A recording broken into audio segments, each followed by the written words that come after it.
schedule, I was asked to make 5 films, and I made all 5 films, but I only decided to show 3 of them. When I first got the list of films, it was extremely intimidating. The thought of showing a film that was, the idea was thought of by you shot it, you edited it, everything was kind of, the only person to blame if it went wrong was you. And to be judged like that is extremely scary, but at the end it's extremely rewarding. I normally strive for perfection in everything, so when you do that, it's kind of quick to get lost and you forget kind of the story. Whereas with Guerrilla, I kind of stopped thinking about the technical elements. All I used was my little point and shoot camera. It reminded me of when I was a child and I would film on anything I could get my hands on. And there was no pressure as a child. I would film just because I loved to film. And this was kind of, it took you back to being a child, and I loved that there was no money, no kit to worry about, just you. The only thing I had to worry about sorting out was creating an idea, something to tell, which is what filmmaking is. It's telling a story.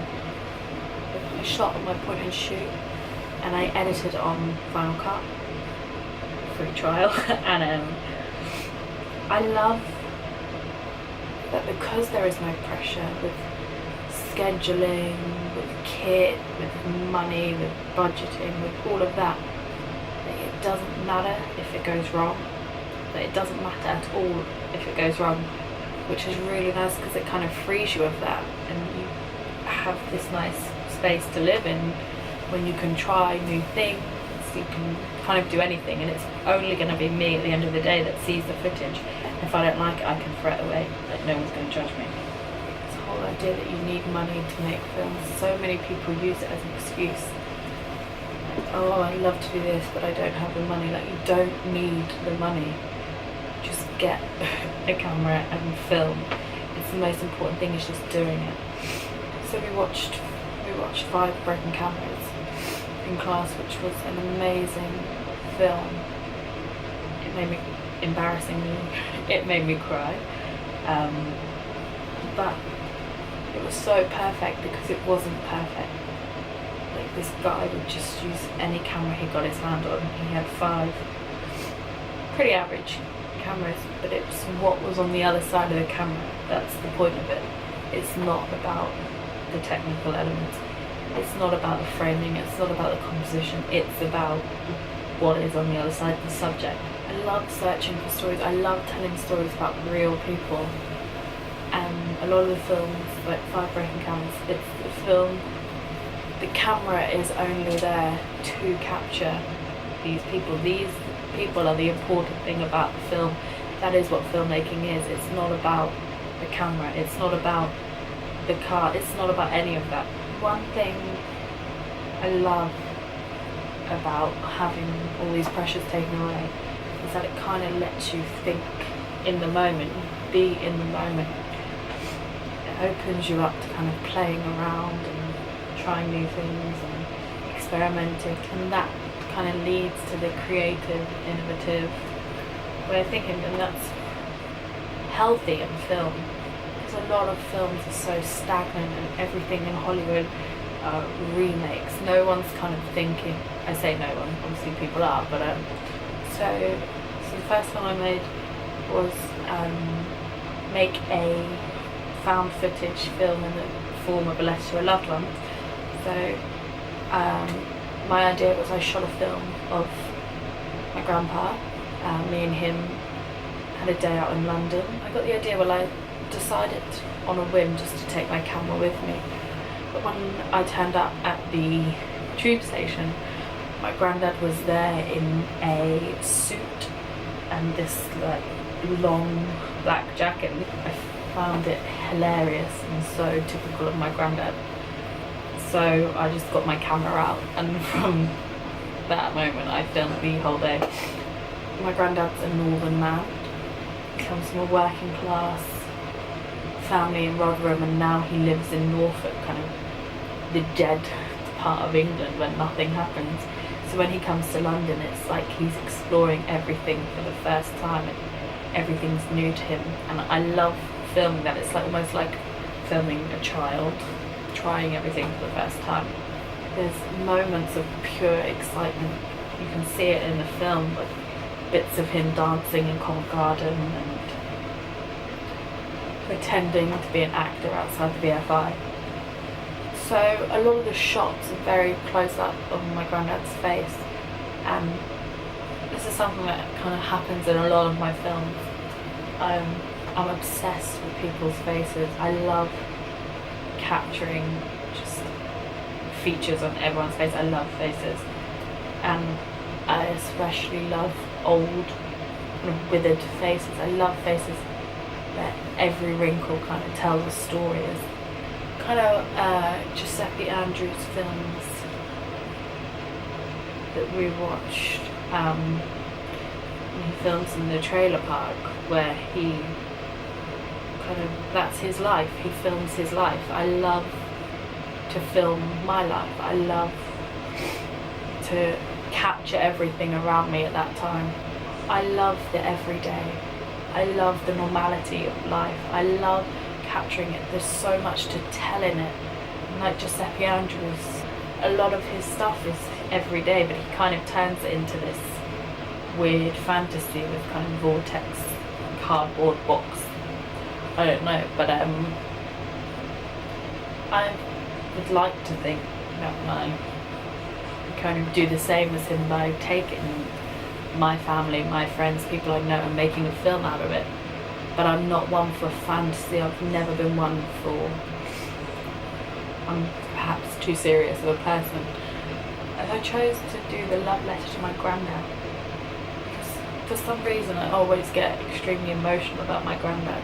Like, I think he's 70, but I worry every day that he'll die. I worry more about him dying than anyone. I always think the day my grandpa dies will be the saddest day. I chose to put the film in black and white because I'm very nostalgic. I love looking back on things. I love kind of the romantic feel of old black and white movies. I chose to use the words of Kerouac and Ginsberg because when I first read Kerouac's writing, 100% changed my life.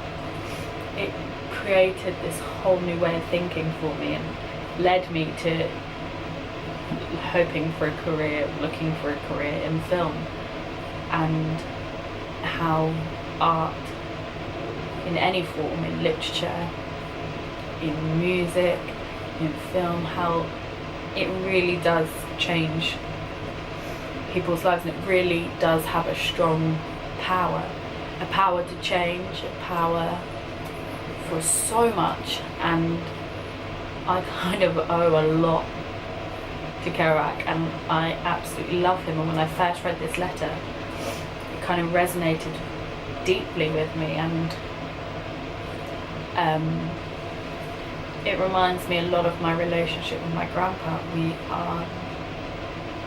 He is one of my best friends, and I think we have a very strong, deep relationship, more so than many other people in my life. So I just thought it would be, I just thought it would fit so well. So technically, the footage isn't great. I love filming my life. I love doing it so much, but I also love to live in the moment. And I think if you're stuck behind a camera or a phone filming, you're seeing it through the screen, you miss out on a lot, and I don't want to do that. Like, great films come from great people, not from great equipment. I think with the rise in digital technology, there's much more competition out there. So you really have to, or you're forced to think in creative and innovative ways to make yourself stand out.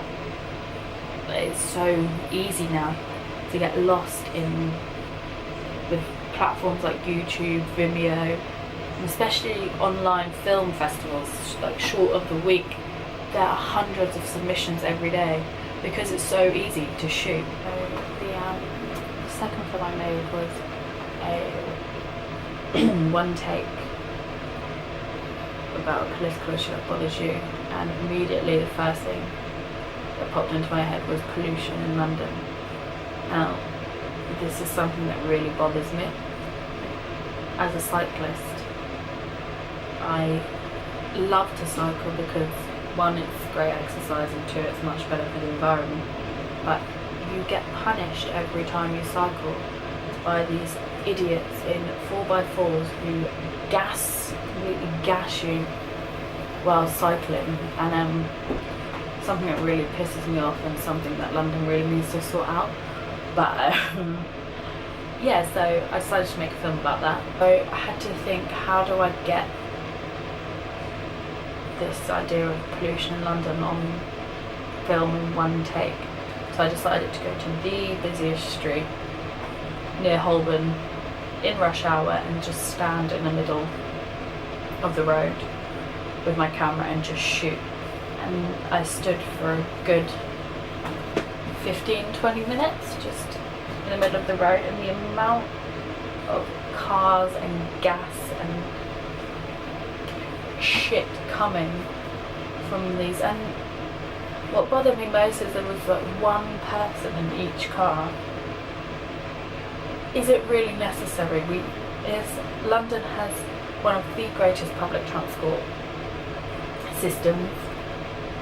There really is no need to drive massive 4x4s in the city. You're not going off-road, you're not doing, why do you need it? It's just to show how rich you are, which is another thing that pisses me off.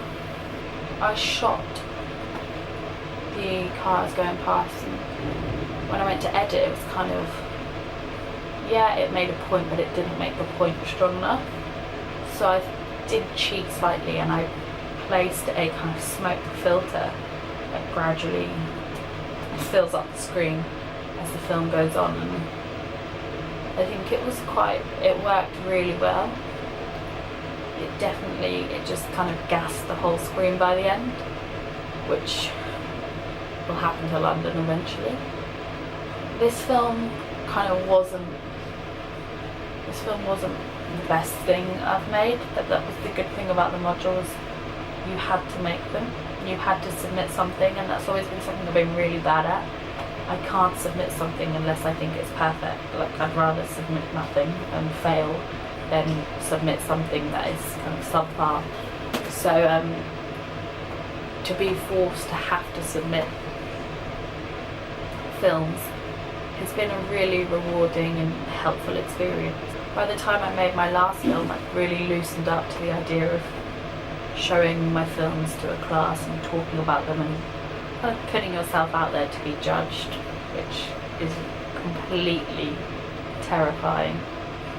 You're lucky if you get time, like you film for about, say you film at uni for about 5 hours, and you're lucky if you're creating for like 10 minutes of that 5 hours. The rest of it is waiting for people to turn up, sorting out kit, hoping the weather's right, trying to get actors in, and you can't pay for actors to get these terrible actors, and it's just the completely unrewarding experience. So then to have this module to create films that are yours and that you have all creative control and you have as much time as you want to create, it's extremely rewarding, and I've been really pleased with the films I've made in this module. I was tasked with making a film about a human rights issue, and I was kind of stuck for a long time about what to do, and it wasn't until we watched The Five Obstructions, which is a Von Trier film where he gets director Jorgen Licht to recreate his film A Perfect Human in 5 different ways, and I kind of fell in love with The Perfect Human. I think it's an absolute masterpiece, and I was really interested in recreating it with a twist and making it the human rights issue that William placed on us. I chose to explore how depression takes away a person's human rights.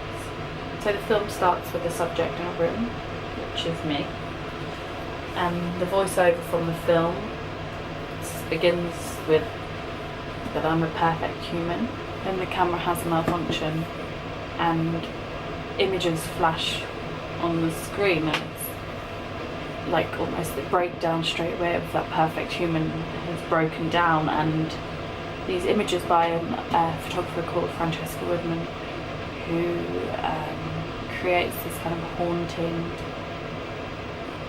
images that suggest a very screwed up mental state.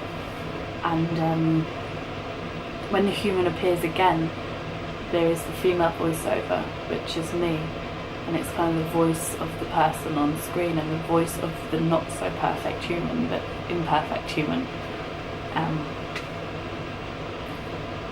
She repeats constantly that she is not the perfect human, and I think that shows that there's a strive for perfectionism, and it's something that I struggle with so much, and it's something that led to my depression.